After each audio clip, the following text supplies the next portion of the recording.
We are doing another webinar here today. For those of you who have not been to a webinar that Kellerman Consulting has put on, my name is Brian Kellerman. I'm the Chief Quality and Safety Officer at Kellerman Consulting. We put on these webinars on a regular basis to cover topics that we find are most important to our clients and to the industry in general. For this webinar, we're going to be focusing on security and defense.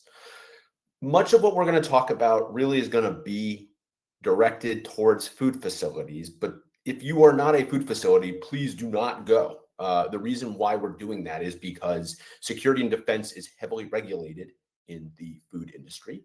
And so we have a lot more things to talk about. However, I'm going to make sure to discuss all of these topics in a generalized enough way to be appropriate for any industry. So if you're somebody that operates a service provider or a product for a quality management system, security and defense are topics of importance. However, as we focus on some of the overview stuff, people in food facilities have a tremendous amount that have to be covered. So with that said, I want to make sure that everyone recognizes that to the right on the screen is a chat function. Phoebe has just entered in a chat message. If you want me to stop and clarify or discuss or answer any questions, please feel free to utilize that chat at any time, and I will try to stop at an appropriate moment and answer any direct questions. We also have some handouts here.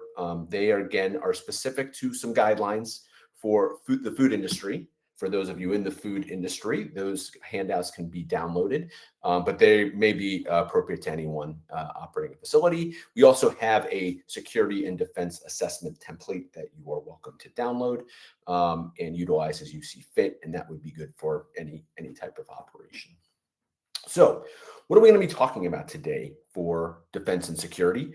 We are going to be breaking down the steps that a truly functional security and defense program are going to require so that it operates in a valid manner and that we can achieve some semblance of confidence that we are addressing any potential issues that are a threat to our business and that we have a real functional program that we can go back and look at repeatedly to make sure that it's up to changing conditions and threats and vulnerabilities and things like that. To go along with that, we're going to be looking at picking a security team. We're going to look at multiple types of assessments that need to be done. We're going to look at something. We had a friend of the webinar request that we touch on a guidance document called PAS 96. Phoebe, you may want to put that up in the chat so people can get a reference of what I'm talking about here, at least the name of it. It's a document that can be downloaded, and we were requested that we kind of incorporate that a little bit into the what we're talking about. So I will be referring to this Threat Assessment Critical Control Point, which is TACIP. For those of you in the food industry, you'll recognize HACCP, and this is an alternate form of thinking through how we think about security and defense. This is in no way an endorsement of that document. It is a guideline document. It is helpful and has some really good reference points to it. Elizabeth is asking, can this webinar be recorded? Elizabeth, great question. We are recording it, and we will be sending out a recording of this afterwards. So feel confident. We will make sure that you get this information. You're welcome. After those assessments and a brief discussion of this TACIP that goes along with PAS 96, we'll be talking about key event types. Those are FDA specific. However, those key event types are great to think about regardless of what industry you're in. We're going to talk about bulk. So when you have unpackaged ingredients being shipped, for those of you who have been to any recent webinars, I love talking about bulk. It's just one of my favorite topics, and we have incorporated here. It is very important. So where rail cars or tanker trucks are utilized in shipping, or ocean vessels that are where unpackaged raw materials are transported, we elevate our security. So we'll be talking about that. And then lastly, we're going to review challenging the security plan. What does that look like? So very quickly as a review, why do we need to worry about security and defense? Well, it is a best practice. And again, here, even though we're going to be utilizing guidelines and terminology from the food industry, really, I think every business at this point is concerned about things like cybersecurity threats or people who might want to do us harm, steal from us, whatever. So security and defense is obviously important in a best practice. So we should have some kind of written program for that. And additionally, it is to meet regulatory requirements. So I've listed some of those here. For the food industry, there is a federal code of federal regulation that the FDA utilizes. FSIS expects that every single facility that operates under their grant of inspection will have a security plan. They will not give pre-approval unless there is one. All GMP audits in all industries really are expecting to see something like that. GFSI programs in the food industry, they are mandatory for food defense. And in general, I mean, the governments of the world, our customers, our clients, they all expect that we're going to have security measures in place. So that's why we want to talk about all of this. All right.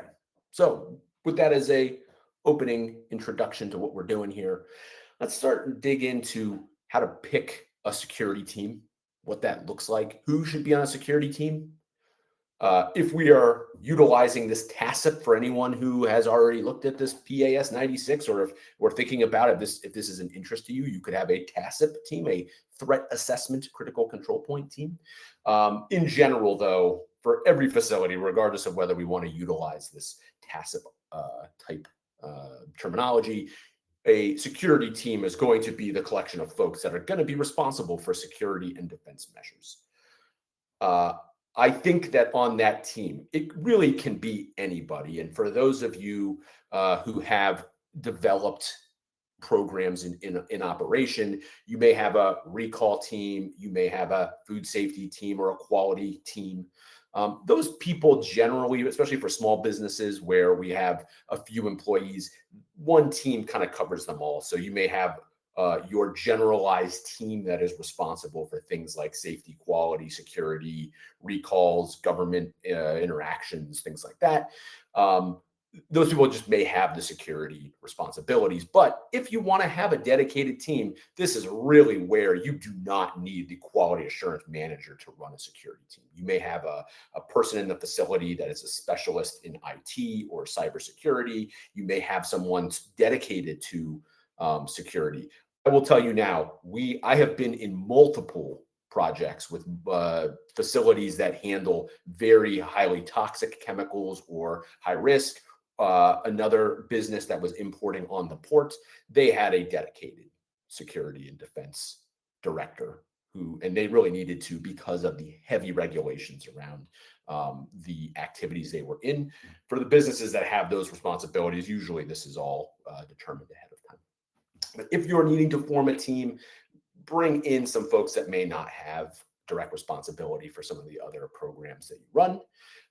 Senior management should absolutely, I mean, they need to. The boss, like, you got to get somebody at the highest level of the company involved because there are resources that need to be allocated for this. We cannot be doing security assessments. We cannot be doing security meetings without having a person in charge who can devote the resources needed to address some of these things. And as anyone who's dealt with security and defense issues, they come up quickly and they are very, very serious. So we do not want to be fumbling around trying to figure out how we're going to get in touch with leadership when something comes up. Obviously, IT, at this point, I don't know very many businesses. We have a couple clients that are very, very old-fashioned and do not utilize technology, but anybody utilizing technology, which is the vast majority of businesses, should have somebody with some IT knowledge.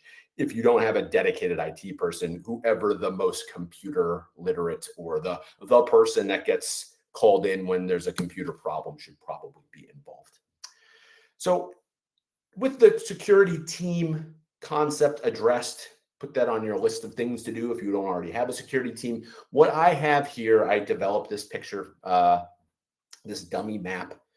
This is going to be a reference point for us to talk about a bunch of these concepts, the assessments and establishing risk, things like that.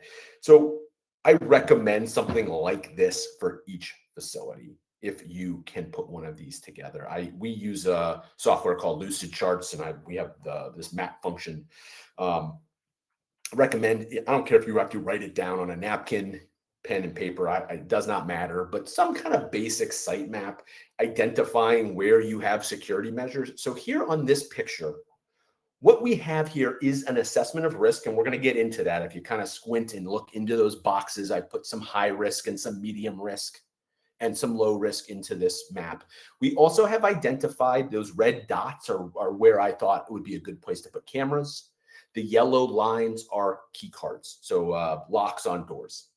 And you'll notice that just about every door has a lock here. The only doors that in this example I thought probably wouldn't need a lock are inner doors in between low risk or medium risk areas, or where you couldn't possibly get into that room without going through a locked door. So there is a processing door into a pack room that may not need to be locked, but all of the doors into that room are locked.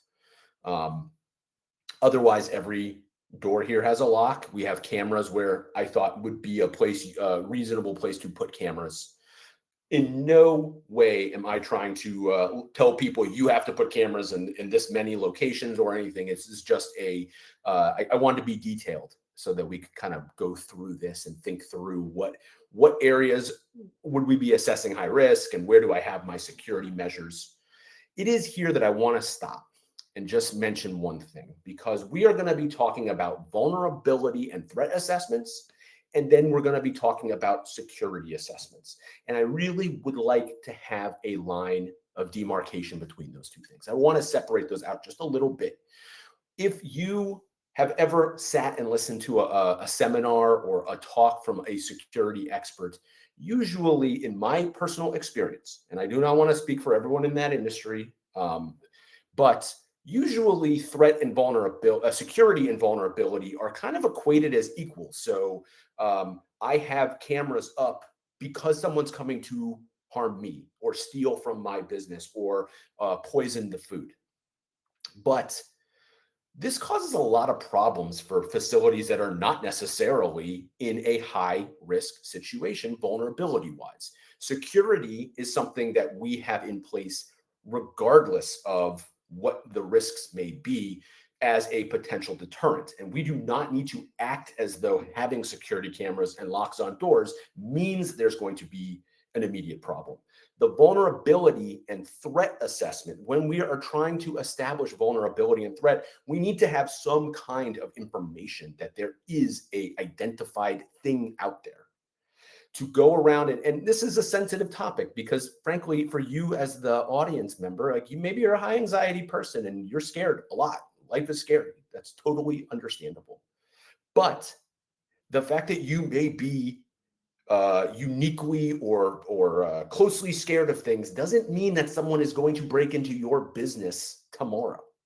We just don't know. Now, granted, when we have issues of security and vulnerability, they can come up at any time, and it is quite scary that those things can happen. But if I am working with a farm that is located 150 miles from the nearest population center, it's really easy to look at that situation and say, it's tough to imagine a mysterious stranger strolling out 150 miles from the middle of nowhere to go cause havoc. And we don't need to have a vulnerability assessment that assumes some sort of immediate danger. When we think about this map, we have the security measures in place, and that is important. How we assess vulnerability really is contextual to your operation, where you are, who you have interacted with, how valuable the things that you have are, or how accessible it is to someone who wants to do harm. But you need to know that there is somebody that is intentionally trying to do harm before you have to assume that's immediately going to happen. Here, to get back into this picture, when we think about these areas, we have on the far left side, you see these three boxes. There's a camera red dot on the left outermost boundary, and there are three gray boxes, each of which have the words high risk in parentheses. So these are what I envision to be outdoor storage silos, where you might have flour or some kind of bulk ingredient, sugar or salt or something that is kept in a silo, those are going to be considered high risk, because if you have someone who is going to intentionally try to poison the food, a outdoor storage area that is bulk, that is going to have access. Someone who gets access to it can put something in there that would get mixed into operations and cause untold danger towards a huge number of people. So that is an area specifically that I listed as high risk. You will also see inside of this picture, in that processing area, equipment area, there is an indoor water storage tank. So that just assumes that maybe this is a bakery that adds water into product. And so if you have an indoor water cistern or something like that, that would also, like the outdoor storage areas, be high risk.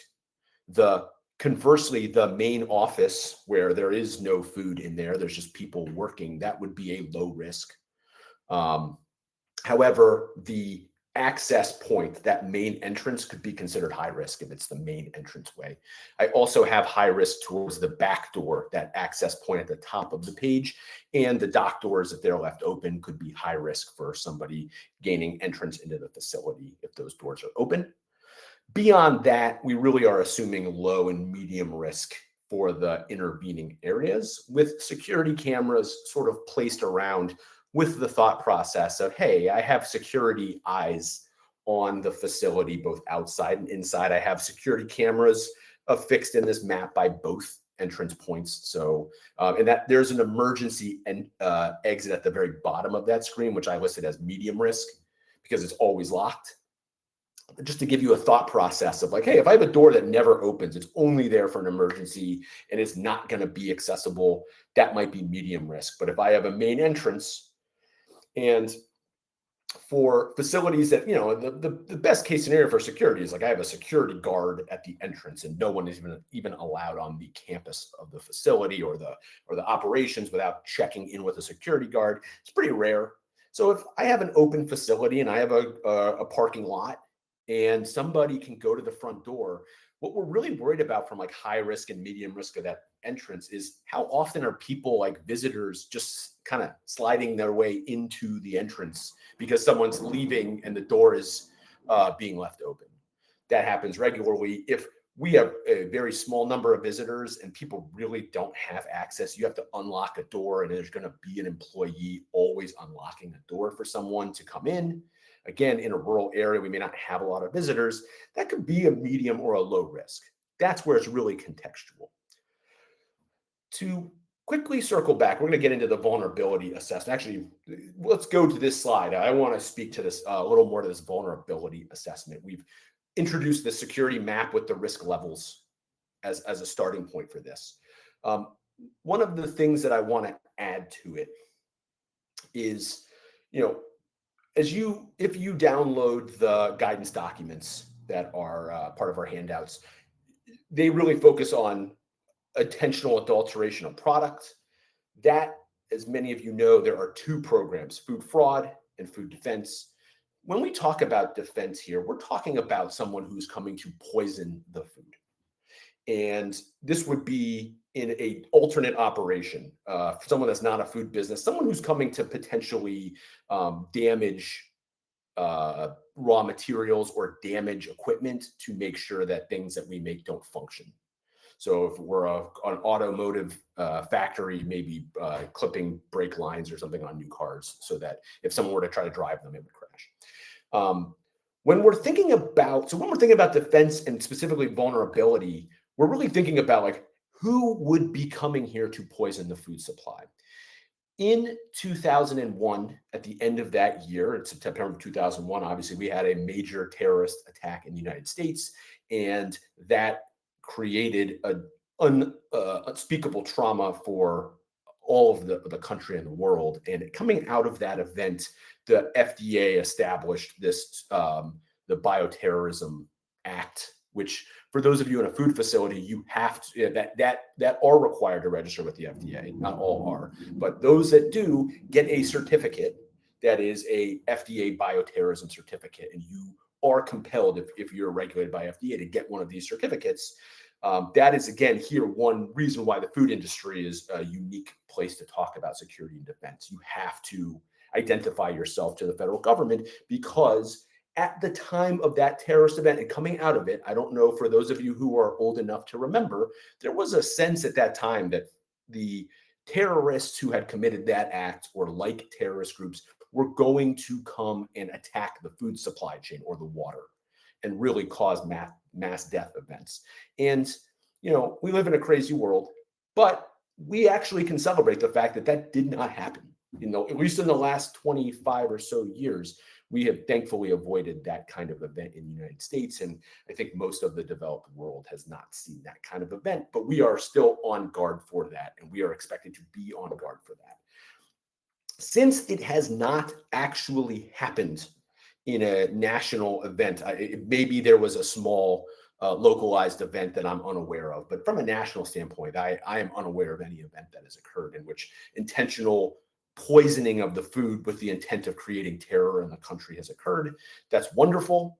But since it has not happened, it is okay currently for us as an industry and for all businesses to really think through and say, well, listen, it's not a likely event that terrorists are coming to poison the food.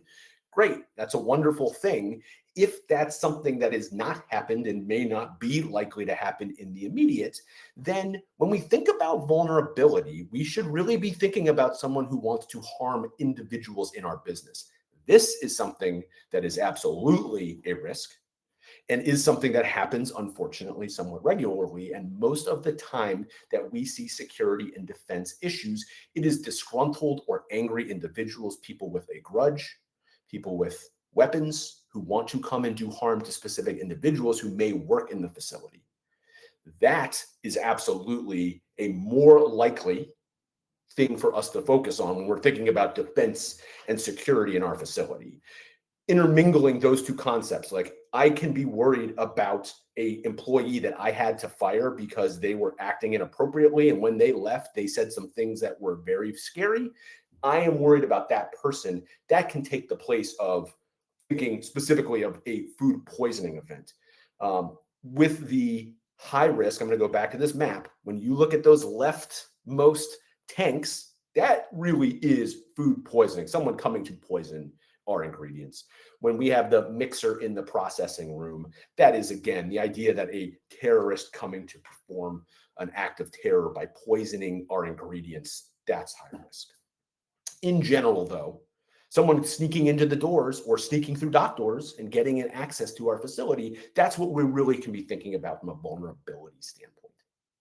And let me say that when we are helping clients with their security and defense programs, that's what I'm worried about. And that's what I tell all of our clients, which is that the person who's coming to do harm in your facility, they already know you. It is vast, the overwhelming likely events, sadly, in our lives is that the people who are potentially going to do us harm know us already. The idea of strangers coming and doing that is thankfully quite rare. It can happen, but it's unlikely. But somebody who knows us personally, knows our business personally, and thus knows which doors are unlocked, which doors stay open, which employees forget to do things, those people are the ones we should be worried about. And when we think about that map, that may increase the risks of what we're thinking about. If we have a back door that we have employees and they take a coffee can or a paint can and they and they keep that door open because they don't feel like unlocking it every time, or it just saves some time, or they don't see why they should have to keep that door locked, and they always leave it open. That's something that an angry person who knows our business may be very well aware of, and that door may be high risk. If you can't get your employees to comply with keeping that door shut, then you need to make it high risk. Now, what we're going to do about that, we'll talk about that later, but and there may not be a good solution. A camera over that door is probably at bare minimum what we need. But those are the things we're thinking about with a vulnerability assessment. The one thing I just want to say apart for what's on this slide, the security team should be involved in that vulnerability or threat assessment. The team does not have to do it. You can assign it to someone else and have that person report back to the team when we're doing an assessment. But there needs to be that official group should be overseeing the event itself. So whether they're approving someone else doing the assessment or doing it themselves, it's equally good. There is no official format for a vulnerability assessment. So, we, Kellerman Consulting, provide some template type checklists, and we try to modify them as best we can for our clients so they can be a little bit more specific. But you can download starting place, if you Google vulnerability assessment template, there are many of them, and there is no right or wrong way to do it. They, like any assessment checklist, they're prompts to get you thinking about specific aspects of security. These are pretty common sense questions as far as like, hey, do I have cameras? Do they work? Have I had threatening letters sent to my office? Have I had crimes committed in the area? Things like that. Are the local law enforcement communicating with me, telling me there's an actual active threat, in which case is no longer a vulnerability assessment, but probably a threat assessment. The terminology vulnerability and threat as it comes to these assessments are somewhat interchangeable. Again, much as I was saying about security and defense, to my mind, vulnerability is a generalized passive, hey, this door is unlocked and someone could go through it. Whereas a threat assessment is, the police called yesterday and they told me that there is someone who they are confident is going to try to attack my business. Those are very different circumstances, but they mean roughly the same thing. So vulnerability and threat are, in my experience, pretty interchangeable. As I mentioned about having an IT person on the security team, IT and cybersecurity should be a crucial function of the assessment itself. As I mentioned, when we talk about defense and security in the food industry, it's poisoning the food supply. So where I have IT and cybersecurity, this is an area where it is universal for businesses. Things like ransomware, things like hacking and stealing of information, those things can lead to these food defense type scenarios, but it's hard to see how cybersecurity is going to result in poisoning of food. It is, however, in all businesses.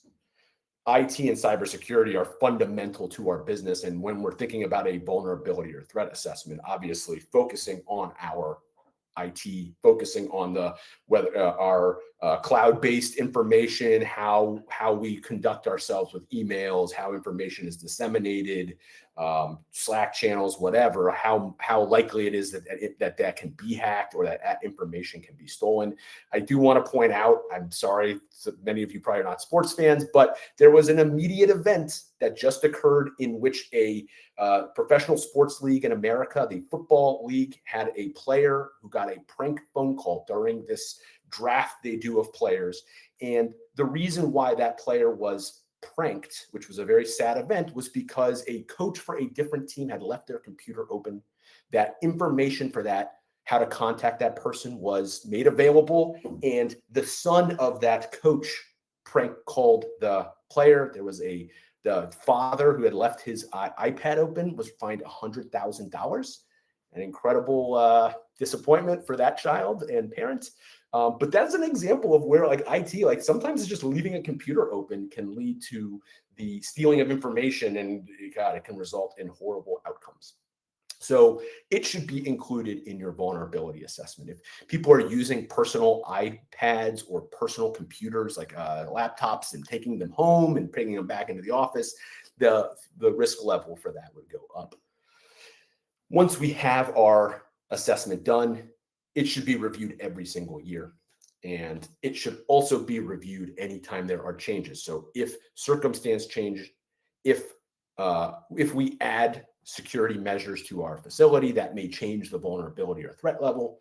If we actually have an event that occurs, obviously we're going to this assessment and updating it based on that event.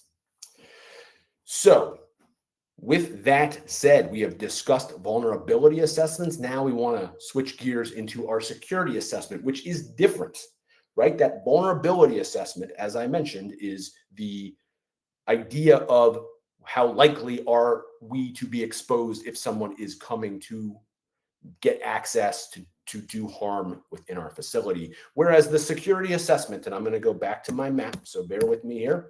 The security assessment is going to be an assessment of just the cameras, the door locks in this map, or any specialized security measures you have. When I'm doing the security assessment, so when I'm doing my vulnerability assessment, I have my prompts. Have I had any reason to believe there's a threat? Are we doing the right things for that? Fine, that's done. We've already done our vulnerability assessment. Now, separately in the year, I want to check every one of these cameras. On this picture, there are 8 doors. I counted before I started, and there are 9 cameras. If this were my facility, I would want in an event at some planned interval to have every one of these camera feeds checked and the cameras themselves looking for damage. Make sure that those feeds work. Now, if you have your camera feeds on your computer in your office and you can see that every day, then we don't need to necessarily constantly be checking those cameras. But we should be, if they're not immediately looked at all the time, confirming those feeds. And then additionally, confirming every one of the locks on every one of these doors. That's my security assessment.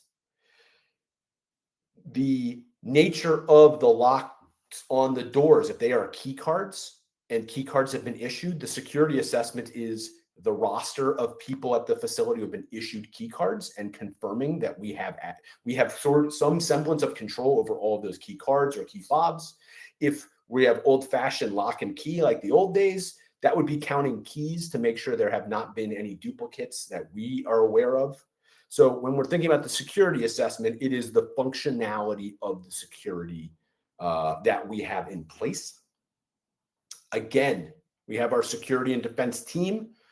They do not have to participate directly in the conducting of the security assessment. That can be outsourced to somebody else, either an outsider or you can have an employee, but literally anyone at the organization can check the doors, can check the feeds for the camera. If the security team does not do that assessment themselves, and they should have a scheduled meeting where the results of that assessment are presented.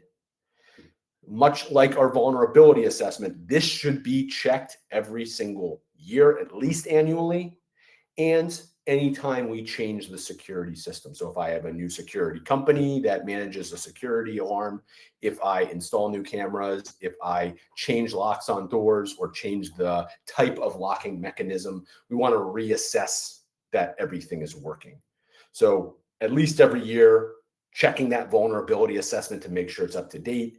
At least every year, checking our security assessment and making sure that our security program is up to date and accurate.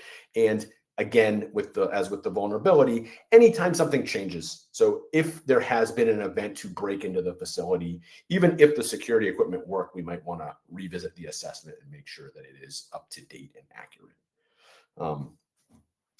With this, I just want to add, with the security measures we put into place, we wish that those things would always be equivalent to addressing vulnerabilities. But as anyone knows who has been involved with a malicious actor, people who want to do harm will see what the security measures are. Those may act as a deterrent, but they're going to try to get around it. So the security program we have in place is the things that we can do as best we can.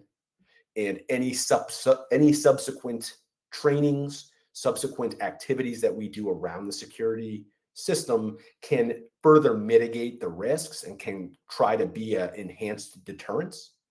But if somebody intends to do harm, there are certain scenarios that we'll talk about in a little bit when we talk about challenging the system, where someone who's intentionally trying to gain access to a facility is not the same as an innocent bystander who's walking along trying to get into your business and the door happens to be unlocked. Those are two separate things.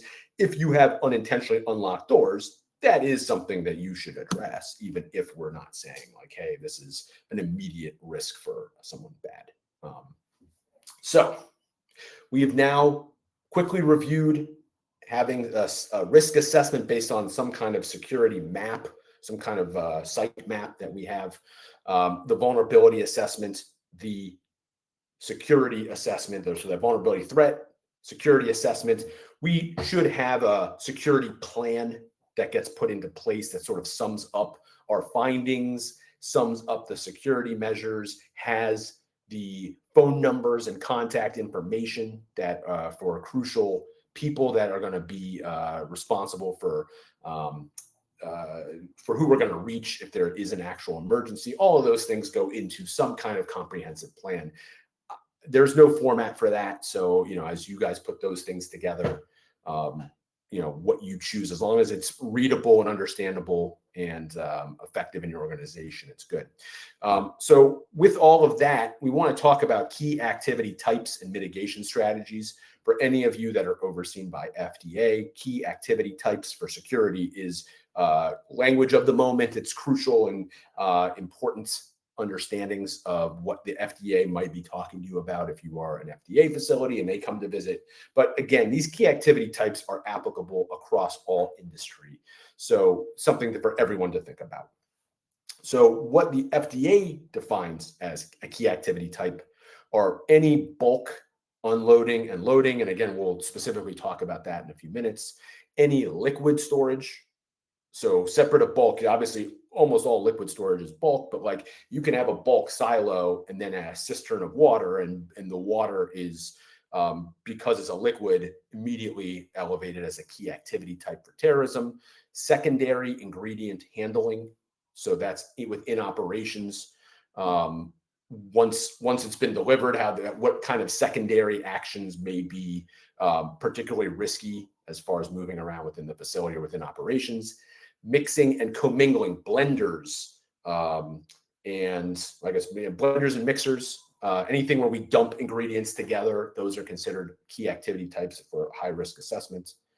And we are adding any facility that has shared activities. Those should be considered high risk. Those are not identified by FDA as key activity types. And so in general, where we have businesses that have sublease activities and what the subleaser is doing sort of overlaps location wise with what the main business does, we should consider those medium to high risk, and they should be treated as higher risk, and they should be monitored more carefully, because what that other business is doing that may cause an increased vulnerability or a threat to our business. And if they're sharing the space, then we share the risk and we share that vulnerability.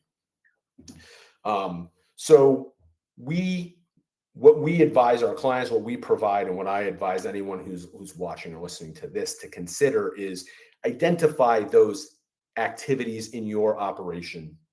Identify how often they occur. So what's the activity, the frequency that happens. For the most part, it's probably most likely going to be daily, but sometimes we have like dangerous things that happen, but we only do it once a year or twice a year, fine. And then the measures in place to reduce the risk during those activities. And when I tell you, hey, you should have identified measures to reduce that risk, and you're thinking, I don't know that I know what that is, that's a problem. So if you don't know, what the control measures are, I'm not telling you exactly how severe control measures may need to be, but where you have a mixer in place, and if you don't have a recording of what was added to that mixer, and you don't have some kind of documentation for who did it and when, like a monitoring record of some kind, that's a problem. That means that whatever goes into the piece of equipment is unmonitored. And from the standpoint of security and defense, that's not great. It might be fine operationally for what I manufacture or what I process, but it could be a huge problem as I think about my vulnerability or my threat to the business. If I have unloading stations that are open, that people are dumping things in, and if I don't know what is being dumped, if I don't have a record for that, that would potentially be a problem. So going back, we think about each key activity type, how often it's happening, and how I have some level of control, whether it be all the time or sporadically over that. That is how we're going to address any of those specific types of actions. In our map, that would be equivalent to just a high risk area. And so if you're not worried about key activity types, if you're not a food business, but you do have a map and it has high risk areas, every one of those high risk areas, and you can determine if it's high risk on your common sense risk scale, then you definitely should have that in this grid. What is this high risk area? How often am I using that thing? And how am I controlling the actions involved? And those would be potentially mitigation strategies. If I have things that are unaddressed vulnerabilities or threats, the mitigation strategy, that may be adding locks, it may be having only authorized access to personal equipment or processing equipment by personnel. So only having controlled access. That may be, again, adding a monitoring log, a security camera over that space. Any of those things would be helpful.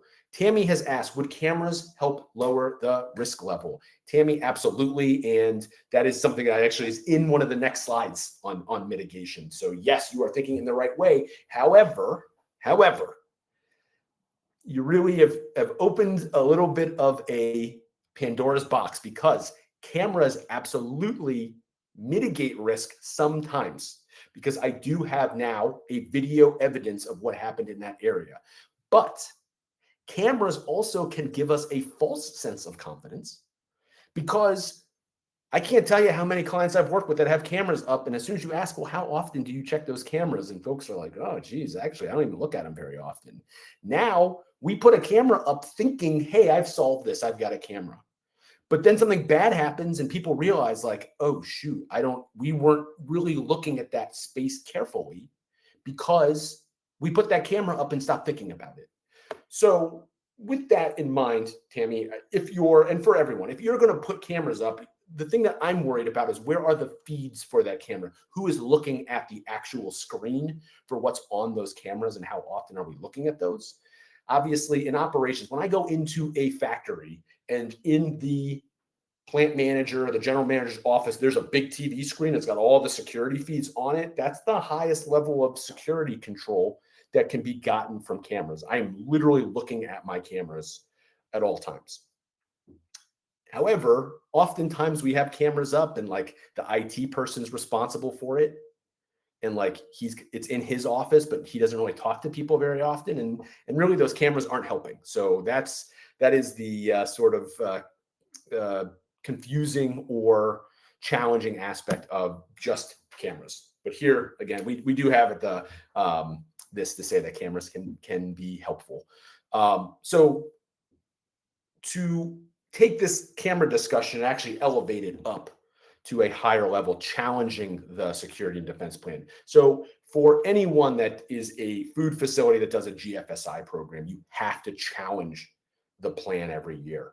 And that's a really difficult thing to do. It's one of the main things for finding nonconformances during audits, is a failure to challenge the system. And it's something that it's a pain to do. And it's hard to do a great job. I will tell you that, and I know that's at least one person who's an audience member here has done one of these challenges recently that I'm aware of, and it involved stopwatch and putting containers out and seeing how quickly folks would identify inappropriate containers out, which is awesome. Anybody can do something like that to challenge the plan. Those are great. But even if you are not subscribed to a high-level audit, challenging a security and defense plan is the best practice. I mean, you should be trying to do that. Try to break into the facility. That's risky behavior. Again, we don't want to scare people, and the use of strangers to help, that it poses its own small levels of risk. So, we tread lightly here when it comes to making suggestions on how to challenge your system. What I will tell you is, at least in the common projects that we deal with in the food industry, you're not really allowed to do fire drills, right? That has been pushed away. The auditors don't want to see fire drills because those are considered to be sort of antiquated. As far as security measures, fires are things that can happen. We obviously treat them as crisis events, but we really want to see us trying to do something that's specifically about security, specifically about a terrorist or an actor of ill intent trying to get access into the facility.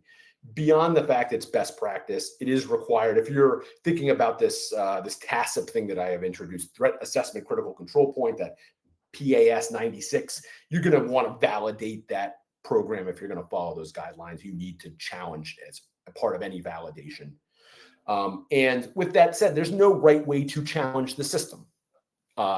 at a bare minimum, I'm going to go back real quick again to my map, real quick. We can push on every door and try to open them. We can go check the security feed. I can try to get somebody who doesn't have access to through some of these locked doors to try to get through.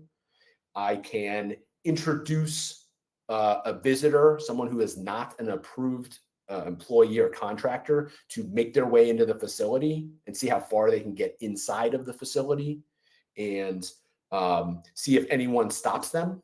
So that is a kind of classic challenge. As I mentioned, you can leave objects in the facility to see which employees or contractors in the facility recognize, hey, this shouldn't be in the racks. I don't know who left this here, and how quickly they go identify it to a supervisor to address it. Those are all good challenges to the system.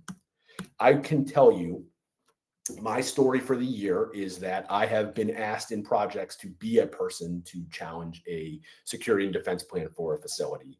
And I have always tried to be in my life a very honest and straightforward person. I don't like breaking into things. I don't like being a sneaky person. But I was asked to go try to get into several facilities, and I was able to get in, and I found a door that was not locked. And in one instance, it was a door that had really, I genuinely believe what the facility told me is like, hey, this door is always locked. And it was just the circumstance of being a few minutes that the door was unlocked. But I was asked to break in, and I did. And once I was in that facility, that is a nerve-wracking feeling to go break into someone's facility.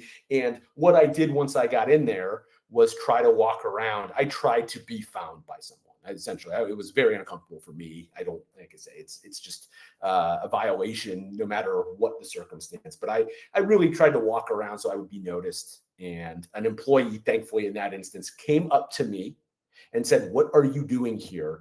And I had a pretty dumb story ready to go. Hey, I was kind of like, "Hey, is this the right business? Am I in the right place?" And that person said, "Yeah." And I was like, "Great, I'm just gonna kind of wander around." And they were like, "No, you're not." And that was great. And that person walked me to the main office and sat me down in a chair, and they contacted the supervisor. And as sad as I was for that person, because that was nerve-wracking for them, like, they passed. Even though I got through an unlocked door, the security measure in place was good. And an employee was properly trained, did the right thing, mitigated the risk of me wandering around. Now, had I been someone with ill intent or with a weapon, that's a different story. But in the context of just like, hey, I did break into your facility, that's not great. But the good news was your employee did stop me and did ask really good questions. And that right there was something that made me feel really good, and was part of the ability to say, this is a successful security outcome. Conversely, I, in a separate incident, was able to get through, as I mentioned, there was a sublease situation, a different facility where a different organization asked me to go into their facility, and they had doors that should have been locked that were just wide open. And as we investigated it, the subleaser was the person responsible for that door, and they were just leaving it unlocked. I was able to get into that facility, and I wandered around to my heart's content. Nobody stopped me at all. I had total access. What I did is I broke into the facility I walked through unlocked doors right into the warehouse. I walked into every single room in that facility not stopped, unencumbered.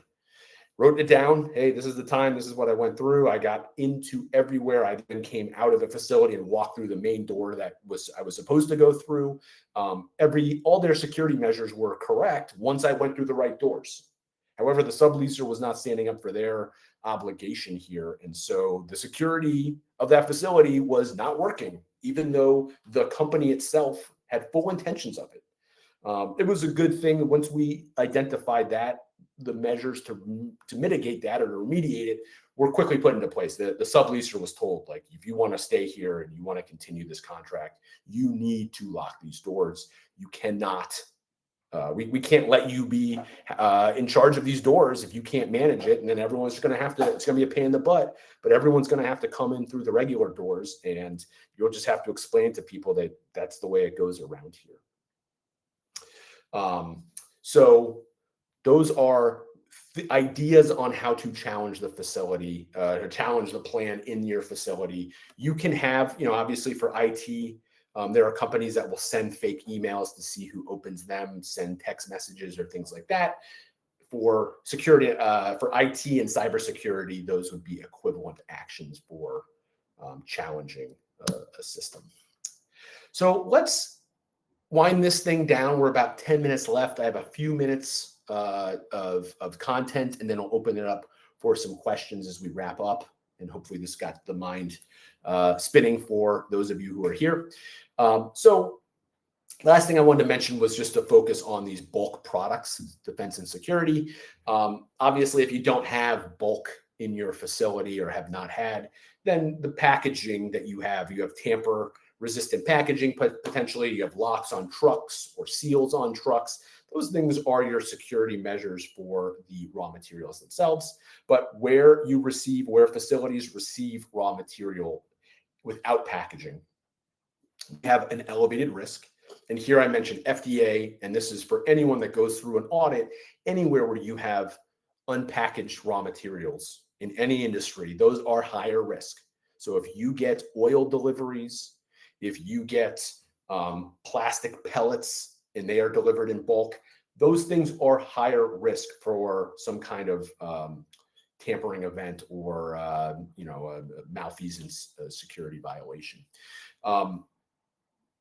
Again, here, Tammy, is what I was thinking of. Security feeds, absolutely. Overlooking those access points can be mitigation strategy. So if I have silos and the access point is a porthole on the top of the silo, and it's like, dude, I'm not putting a lock up there because we slide a hose up, it goes into the porthole, and we're not even going up there to put a lock on there is a risk for people climbing up there. We don't feel like doing it. It's unlikely that someone's climbing up there. If you want to put a camera either overlooking those silos from the above or at least on the ladders themselves, I cannot see why that wouldn't be good enough, presuming that people are actually checking those feeds at a somewhat regular basis.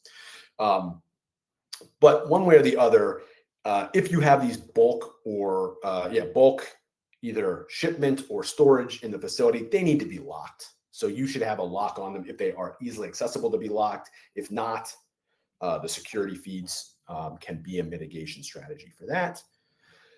Where we have them unmanaged for some periods of time. So if I'm a Monday to Friday facility, I have these unattended bulk storage areas or unloading that occurs. We should have locks. That really should have locks if people aren't around.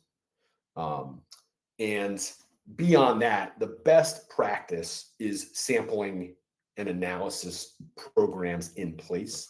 So that would be taking samples out, running tests on them, whether they be microbiological or analytical tests, pH, water activity, specific gravity, anything like that, that confirms the identity and the quality of what's in there. Those things can be used as proof. Hey, we're checking this as it goes in or comes out of those tanks.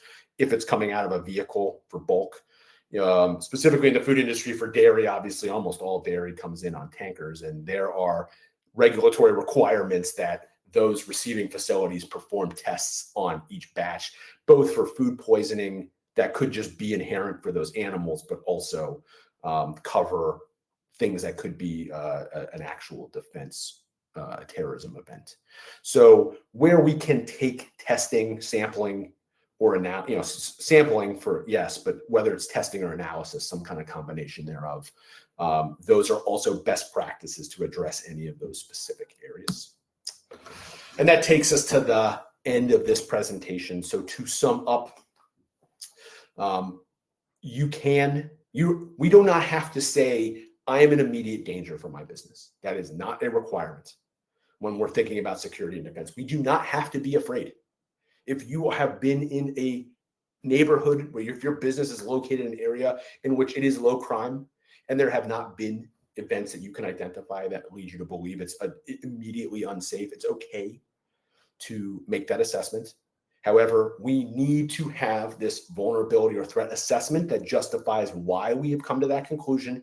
And we should still have a security assessment for the equipment that we have in place to provide security for the facility and for the IT, cybersecurity, things of that nature.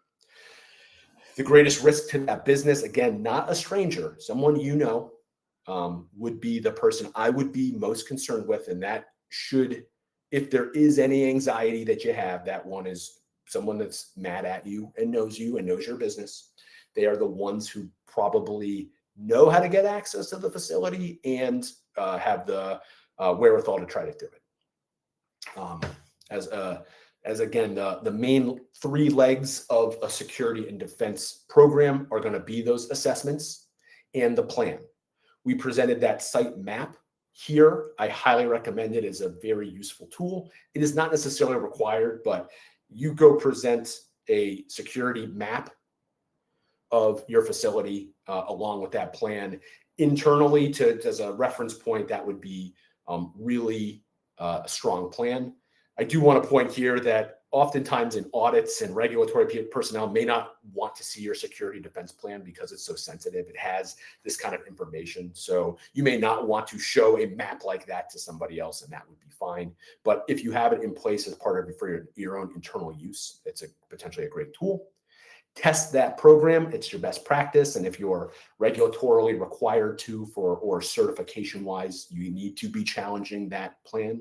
And it should be reviewed again, at least every year and anytime something changes. So that could be more than once a year. So that takes us to the end of the presentation. We do have a few minutes left. I'm going to leave some time if anyone has any questions and you want them answered now. I've got one, which is great. Real quick, Phoebe has gone to the next slide. This is our training videos and safety training and otherwise videos, that QR code. You can go to our website as well to see those videos. Tammy, it says, if you add wastewater and trucking to your risk assessment, does it open up more extra, I guess, risk to the GFSI scrutiny that normally would not get more attention? Well, yes, those activities from if you add them to what you show to an auditor, then they may say, I want to see more security or defense measures in place. For you, what I would say is internally, wastewater and trucking, and I hear us, Tammy, I'm going to assume that wastewater, if it's leaving the facility or it has an access point in the facility where it goes out somewhere else that's above ground or not just in plumbed piping, then yeah, it's an open access point. You should have an elevated risk there. For trucking, if it's trucking water or if it's trucking waste out of the facility, yeah, that is a higher risk. If it's not just normally the emptying of a dumpster like we would see in a normal facility. If we have to arrange for bulk waste products being trucked out or bulk waste water being trucked out of the facility, that's the kind of stuff that's a high risk thing, only because one, it's like I say, bulk, unpackaged. And I guess in this case, those things could potentially be used for nefarious ends. If it's waste, as I'm thinking about it, if somebody is taking waste product from my facility, let's say it's a bulk waste and it goes into a truck and they're taking it to the dump, I should get a dump ticket or some kind of documentation that confirms it was taken to the dump. That would be an easy mitigation strategy, and then it wouldn't raise extra concerns. But if I had someone coming to pick it up and I didn't know what they were doing with it, that would be somewhat higher risk. Really quick, I have about a minute before the hour. I will just tell you, one of the things that we see in our programs are around wooden pallets. A lot of times there might be some folks locally where businesses will allow a local person that's not really a business, just a person around town, to come and just take pallets and take them away.